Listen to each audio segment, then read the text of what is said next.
Does this mean more to the group, being England versus Australia? I imagine in your career there's games you'll remember, and this will be one of them.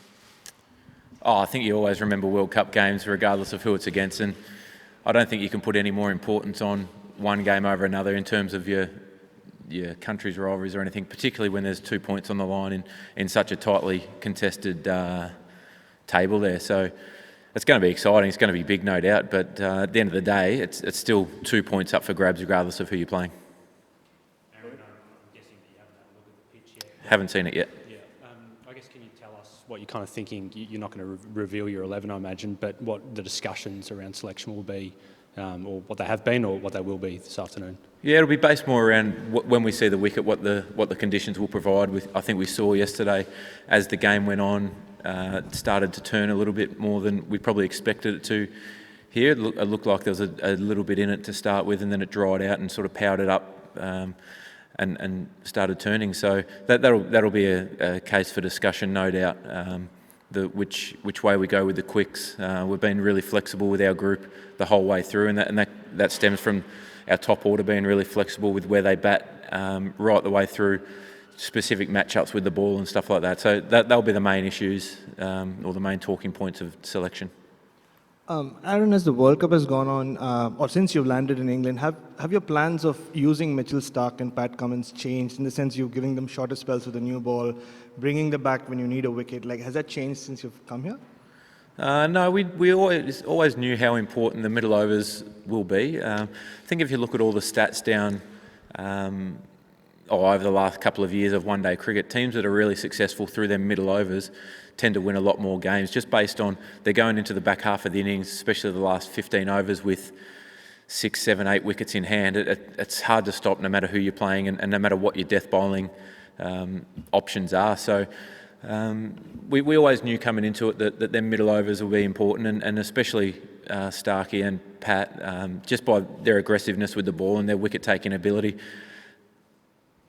Aaron, I'm sure you just focused on your job and winning the game for your team, but the predicament that England might be in if you beat them, a big nation, a rival potentially, how mindful are you of their potential predicament if you can knock them off tomorrow in terms of the semi-finals? Oh, I think if you look at England's record over the last couple of years, I think I read something the other day that they haven't lost back-to-back ODIs in England for quite some time. So, and if you look at their trend, they tend to bounce back and go ultra aggressive as well. So we're ready for that. We're expecting them to come out ultra hard and take the game on, which has been one of their main traits over the last couple of years in particular. So we've focused more about what we're doing well and what we can improve in our game. But I think as you get further into the tournament, you've seen each team play a lot of games in different conditions, on different surfaces, against different opposition. So it just gives you a bit more of an idea of how you expect them to play based on your matchups. Finchy, for some of the guys that are going to be here for 4 months or so, is there anything being done to try and keep them mentally fresh for the moment and also for the long term?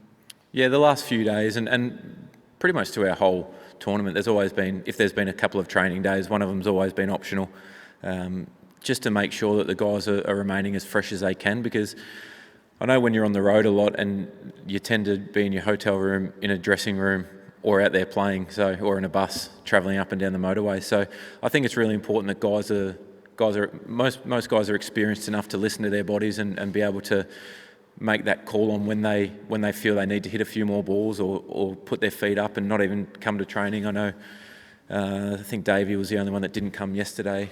Most guys will have a bit of a run around in a field today, but that's about it. It's been really flexible in that regard, just to make sure guys are getting enough time away from a cricket ground. Aaron, no Jason Roy for England. James Vince will play instead. How big a loss do you see that being for England, and can you target James Vince, who as yet hasn't got a score in this tournament? Yeah, James played really well in the warm-up game against us and got 60-odd down at Southampton. He's proved to be a class top-order player in his own right, so you can never underestimate anyone in any opposition, and we've done our due diligence on him, as we have with every other player. So it'd be really naive to overlook someone of his quality, because you just leave yourself short and you leave yourself open to making some mistakes there. But yeah, I think Jason's been a huge part of their planning and a huge part of their success over the last couple of years as well. So he obviously plays a high tempo and high risk game, which when it comes off is super influential on the game, I think. So, but like anything, if you rush someone back from a niggle, and we weigh that up all the time when guys have got niggles. If you push them a bit hard early, and then they're out for the rest of the tournament, it can be a tough decision to make. Do you sense the pressure is increasing on England with that injury and the defeat to Sri Lanka? Can you take advantage? Oh, I think the pressure's increasing on everyone. As soon as you get to the business end of the tournament, we've got 3 games left against 3 great sides. So the pressure's there on each and every individual, but also each and every team. Teams will be pushing for that last couple of spots in the final 4. Whether you're in there at the moment or you're pushing hard to be that side, I think the pressure's on everyone. Finchy, I know you're probably over talking about this, but Johnny Bairstow's put a column out that suggested Australia are hypocritical because after the 2013 Ashes, Stuart Broad was encouraged to be booed, I guess, by Darren Lehmann, and now JL's come out and said that obviously Australia don't want Steve Smith and David Warner booed. Do you have a view on that? Oh, I think whatever the public do, you're not going to change it. Whether someone comes out and says do or don't, I think it's just gonna happen regardless anyway. And it hasn't affected our boys one bit. I can honestly say that. If anything, it's given them a bit more motivation. It doesn't. As a player, you don't tend to hear a hell of a lot of stuff from the fans. You hear noise at times, but you don't hear specifics. So I'm sure that's the last thing from Steve or Davey's mind when they're walking out to bat. If a handful of people or a whole stadium are booing him, it doesn't make any difference to how hard they watch the ball or how hard they doubt themselves or anything like that. I think it's a bit of white noise, to be fair.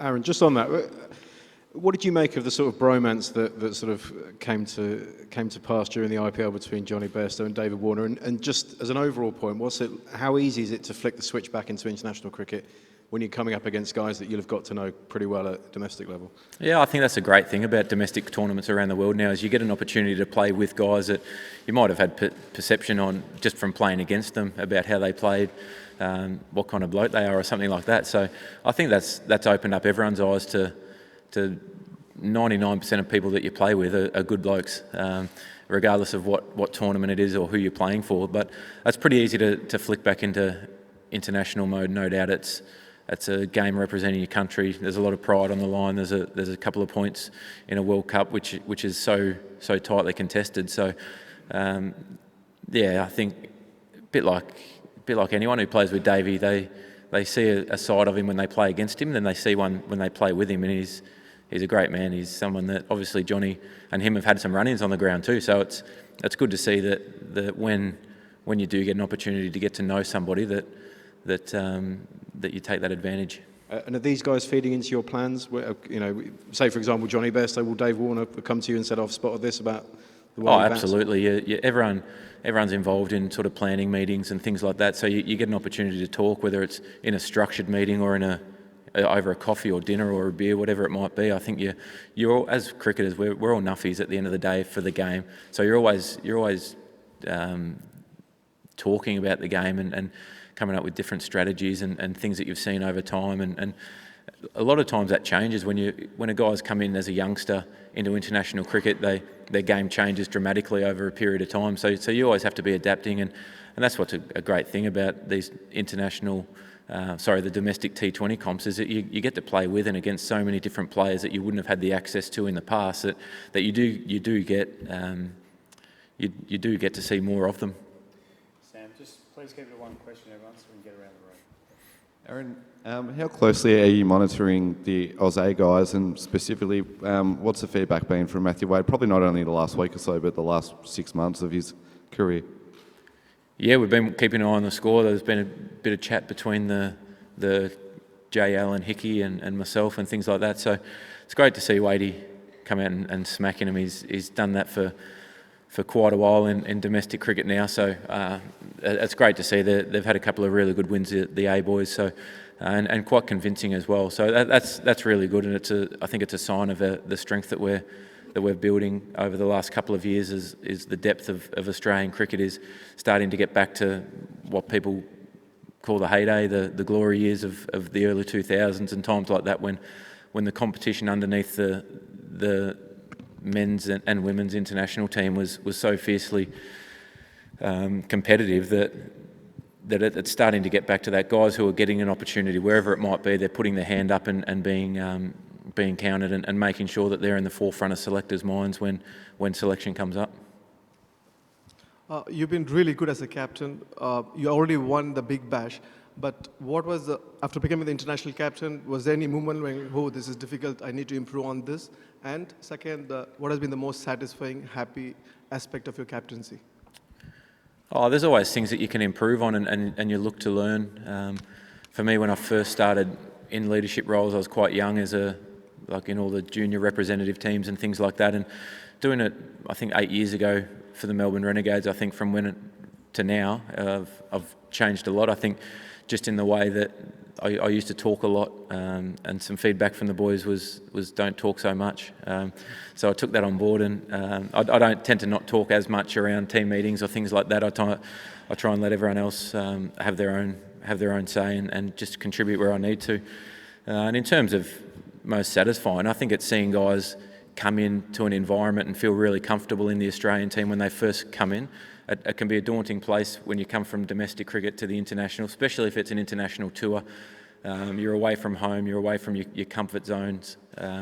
So to have guys come in and be really comfortable in and around the team straight away, I think that's a really big positive for myself and the coaching staff and all the other senior players that contribute to a lot of that. So it's a bit more than wins and losses in a leadership role. It's about making sure that you're creating a great environment for everyone to succeed in. Aaron, I take your point about the pressure kind of growing on every team as you get nearer and nearer to the end of the group stage. I'm sure that's absolutely right. The thing is, when I look back at the last 20 years or 30 years, Australia in World Cups have dealt with that pressure and gone on to win the World Cup. I mean, and England fundamentally haven't. So, I mean, that must be a huge help, isn't it? I mean, dealing with the pressure and actually winning World Cups is part of your DNA in the way that it just isn't for England. Yeah, I think that over the World Cup's history, I think Australia have had that great record of peaking at the right time of the tournament. And I think when you look back to the '99 World Cup, Australia were on wood for a lot of that tournament and played their best cricket under real pressure. And the senior players stood up when it was counted. And I think that's a great learning for everyone. And the fact that we've got 6 guys in our squad who were a part of the 2015 World Cup win is really valuable. We've also got Ricky Ponting with us, Brad Haddon with us as coaching staff who have won World Cups and multiple World Cups as well. So just to be able to share that experience of what you might feel when you walk out into the middle in a knockout game or a high pressure game, England and Australia at Lords, it doesn't get much bigger than that. It's going to be a great day, great spectacle, great to be a part of. So I think having that experience of guys who can almost share what you might be feeling, so you can almost be prepared for it before you're in that situation, I think is invaluable. Over the past couple of years, obviously England's one-day record against Australia has been very good, something like 10 wins out of 11. But you won the warm-up game in Southampton. Do you look at that and say that shows that you've turned a corner, perhaps? I think the warm-up game there was quite a few of England's probably first choice 11 missing. Joe Root didn't play, Owen didn't play, Archer didn't play. So I don't think you can say that. I think that we're going in with a lot of confidence, no doubt. We've been playing some really good cricket and building up to I think where our level is, to play really consistent international cricket on the big stage. And I think when you get into a situation where the crunch comes, it's going to be the team that holds their nerve. I think if you look at every team, you look down the list and you pick out 8 or 9 match winners in every team, and then you've got guys that are so integral to that part, and they make up the 11. So I look at our side and see a lot of match winners. I look at England, India, Pakistan, New Zealand, West Indies. Like everyone has match winners and guys who can, on their day, blow a game apart. So it's about the team that holds their nerve the longest and under the highest pressure that will succeed, no doubt. Thanks, everyone. Cheers, guys.